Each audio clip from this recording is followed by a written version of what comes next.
प्रदेश के हल्द्वानी में किशोरी के साथ हैवानियत की घटना सामने आई है। परिचित युवक ने बहाने से घर ले जाकर उसके साथ दुष्कर्म किया, साथ ही मुंह बंद रखने के लिए डराया और धमकाया। 8 दिन बाद किसी तरह हिम्मत कर किशोरी ने यह बात अपनी दीदी को बताई। मामले में तहरीर के आधार पर पुलिस ने मुकदमा दर्ज कर लिया है। कोतवाली क्षेत्र की रहने वाली पीड़िता के भाई ने पुलिस को दी तहरीर में बताया कि 8 दिन पूर्व उसकी बहन देवलचौड़ क्षेत्र में रहने वाली अपनी दोस्त के घर गई थी। वह वहां से लौट रही थी तो रास्ते में सूरज नाम का युवक मिला, जिसे पीड़िता पहले से जानती थी। आरोप है कि सूरज उसे झूठ बोलकर अपने घर ले गया और उसके साथ जबरन दुष्कर्म किया।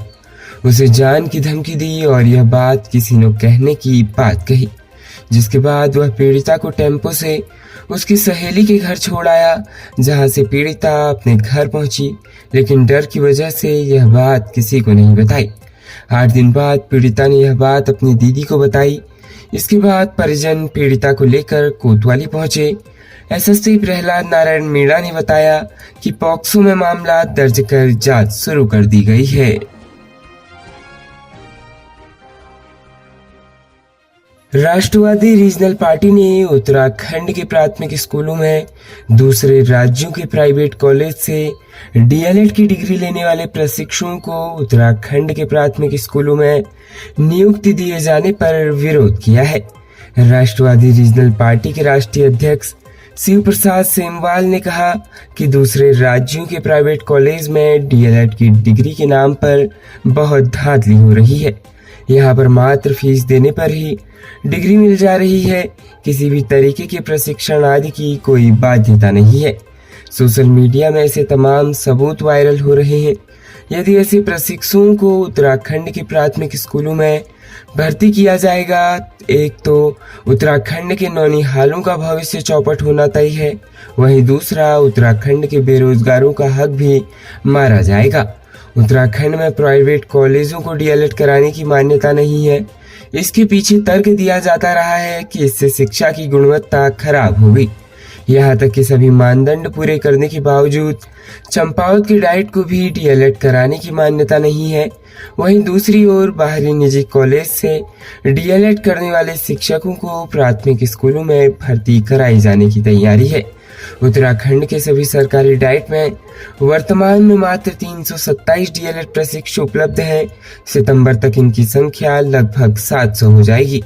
इसलिए लगभग 3000 डीएलएड प्रशिक्षु की भर्ती के लिए सरकार को 2 या 3 भागों में भर्ती प्रक्रिया संपन्न करनी चाहिए, ताकि उत्तराखंड के सरकारी डाइट में पर्याप्त प्रशिक्षण प्राप्त अभ्यर्थियों को ही मौका मिले। शिव प्रसाद सेमवाल ने चेतावनी दी कि यदि सरकार दूसरे कॉलेजों के प्राइवेट कॉलेज से डीएलएड प्रशिक्षुओं को भर्ती करती है तो इसका विरोध किया जाएगा। राज्य उत्तराखंड के कुमाऊं मंडल में दर्दनाक हादसा हुआ है। अल्मोड़ा जनपद के विंसर में वनाग्नि की चपेट में आने से फॉरेस्ट गार्ड समेत 4 लोग जिंदा जल गए, जबकि 4 अन्य झुलस गए, जिन्हें अस्पताल में भर्ती कराया गया है। विंसर में वनाग्नि से हुई 4 जानों की पुष्टि डीएफओ सिविल स्वयं प्रभाग ध्रुव मर्तोलिया ने की है। बताया जा रहा है कि जंगल की आग की चपेट में आने से फॉरेस्ट गार्ड समेत 4 लोग तत्काल जल गए थे। चारों की जान जा चुकी है, जबकि ड्राइवर समेत 4 लोग आग में बुरी तरह झुलस गए हैं, जिन्हें बेस अस्पताल लाया गया है। आग की चपेट में आने से वन विभाग का बुलेरो वाहन स्वाहा हो गया। पहाड़ों पर सड़क हादसे थमने का नाम नहीं ले रहे हैं। गुरुवार के दिन चंपावत में 2 अलग-अलग सड़क हादसे हुए। एक लोडेड पिकअप वाहन बिना ड्राइवर के ही सड़क पर दौड़ने लगी। घटना में पुलिस की चिंता बाइक क्षतिग्रस्त हुई है। बताया जा रहा है कि घटना लोहाघाट थाना परिसर के पास हुआ है। गनीमत रही कि लोगों ने भागकर अपनी जान बचाई, नहीं तो बड़ा हादसा हो सकता था। बताया जा रहा है कि लोहाघाट थाने के पास निर्माणाधीन भवन के लिए निर्माण सामग्री लेकर आई पिकअप जीप बगैर चालक के चल पड़ी, जिससे पुलिस की चीता बाइक क्षतिग्रस्त हो गई।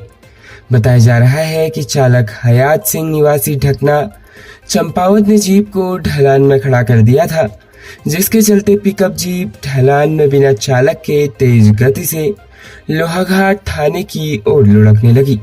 पिकअप थाने के पास लगे पेड़ को धराशायी करते हुए थाने में खड़ी चीता मोबाइल क्षतिग्रस्त करते हुए थाना भवन की दीवार से टकरा गई। इस दौरान भवन निर्माण में लगे मजदूर और राहगीरों ने इधर उधर भागकर जान बचाई। पुलिस के मुताबिक चालक को मेडिकल के लिए लोहाघाट अस्पताल भेजा गया, जहां चालक के शराब के नशे में होने की पुष्टि हुई है। चालक के पास ड्राइविंग लाइसेंस भी नहीं पाया गया। चालक के खिलाफ कानूनी कार्रवाई करी जा रही है। राज्य उत्तराखंड में भारतीय जनता पार्टी ने बद्रीनाथ और मंगलौर विधानसभा उपचुनाव के लिए अपने प्रत्याशियों की घोषणा कर दी है। बद्रीनाथ से पार्टी ने पूर्व विधायक राजेंद्र भंडारी को प्रत्याशी बनाया है। भंडारी लोकसभा चुनाव के दौरान कांग्रेस छोड़कर भाजपा में शामिल हो गए थे। उन्होंने विधानसभा सदस्यता से भी त्याग पत्र दे दिया था।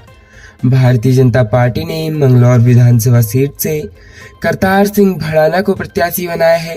भड़ाना हरियाणा और उत्तर प्रदेश में विधायक रह चुके हैं। उन्होंने लोकसभा चुनाव के दौरान भाजपा की सदस्यता ग्रहण की थी।